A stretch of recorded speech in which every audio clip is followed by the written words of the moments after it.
সব জিনিস বর্তমান। সুবহানাল্লাহ। এই জন্য আল্লাহ তাআলা সব জানেন কিয়ামতের ময়দানে কি হবে।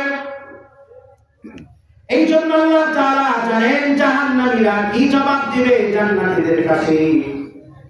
ওই জান্নাতীরা জাহান্নামীদের কাছে যাওয়ার পরে জিজ্ঞাসা করবে মা সালাকাকুম ফি সাকার, কোন জিনিস তোমাদেরকে জাহান্নামের ভিতরে নিয়ে আসলো, কোন জিনিসের কারণে জাহান্নামে তোমরা আসে। জাহান্নামীরা ওই সময় জাহান্নামে যাওয়ার চারটি কারণ বর্ণনা করবে।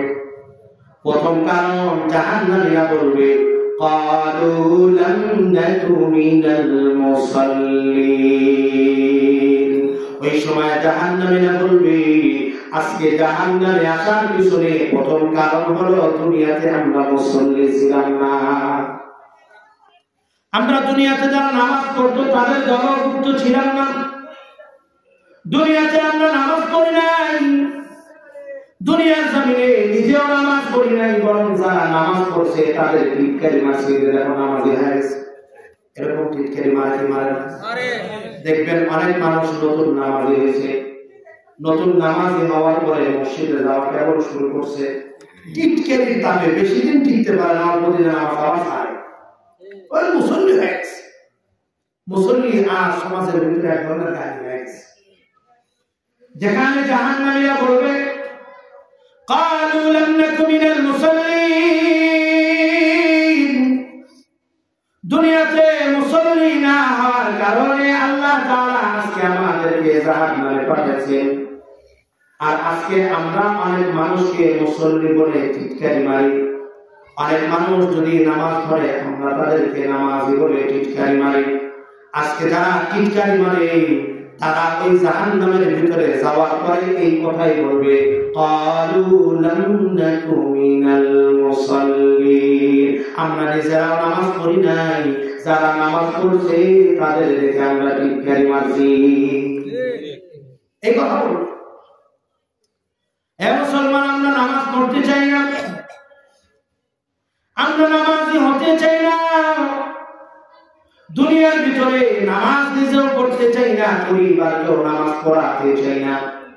কিন্তু আল্লাহ রাসূলের হাদিস শুনেন, আল্লাহ রাসূল বলেন কিয়ামতের ময়দানে যেদিন কোনো ছায়া থাকবে না, যেদিন কোনো গাছ থাকবে না, কোনো বাড়ি থাকবে না, কোনো বিল্ডিং থাকবে না, একমাত্র কেবলমাত্র আল্লাহর আরশের ছায়া ছাড়া সেদিন কোনো ছায়া থাকবে না।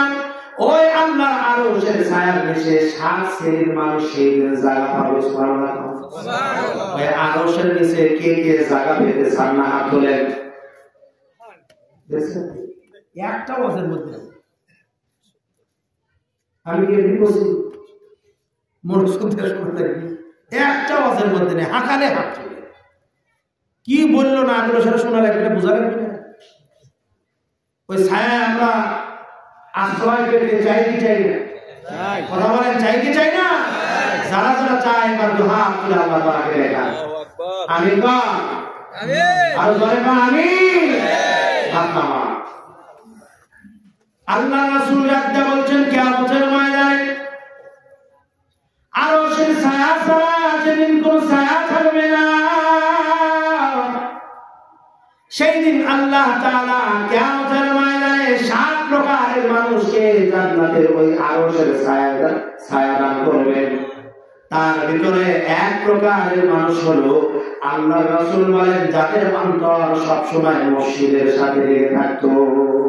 সুবহানাল্লাহ। সবসময় কার সাথে? মসজিদের সাথে।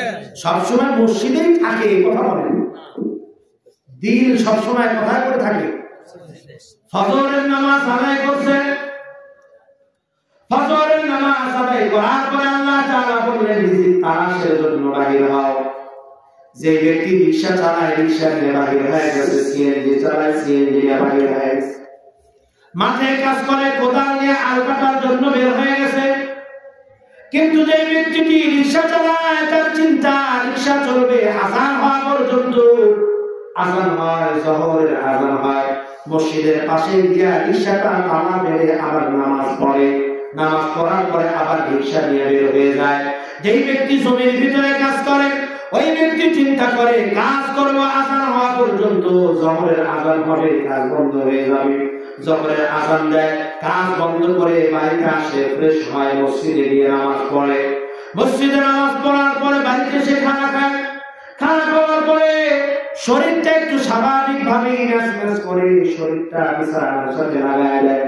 ঘুম ঘুম ভাব হয়, কিন্তু চিন্তা করে ঘুম আসলে আসরের নামাজ হবে না, একটু পরে আসরের আযান দিবে, আমাকে আসরের নামাজ অবশ্যই জামাতের সহিত পড়তে হবে। কাজ করে কিন্তু আসরের নামাজের কথা ভুলে না, অফিসের মধ্যে থাকে, তারপরেও চিন্তা থাকে কখন আসরের আযান দিবে, আসরের নামাজ পড়ে বাকি কাজ হবে।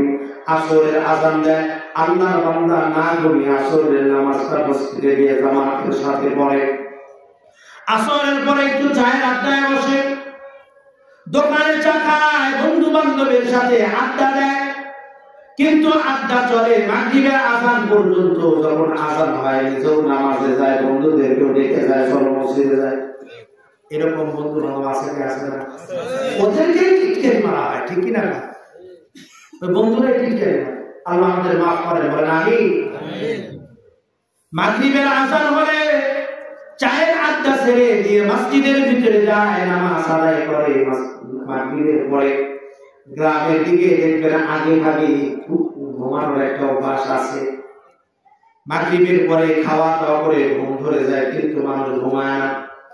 চিন্তা করে একটু পরে এশারের আযান দিবে, এশারের নামাজ পড়ে খাওয়া দাওয়া করে তারপরে ঘুমাবো। এশারের নামাজ পড়ে, জামাতের সহিত নামাজ পড়ে বাড়িতে সে খানা খায়, আল্লাহ তাআলা নিয়ত করে ঘুমিয়ে যায়। এই নিয়ত করে ঘুমায়, আল্লাহ আগামী কাল যদি বেঁচে থাকি ফজরের নামাজটাও জামাতের সহিত পড়ব।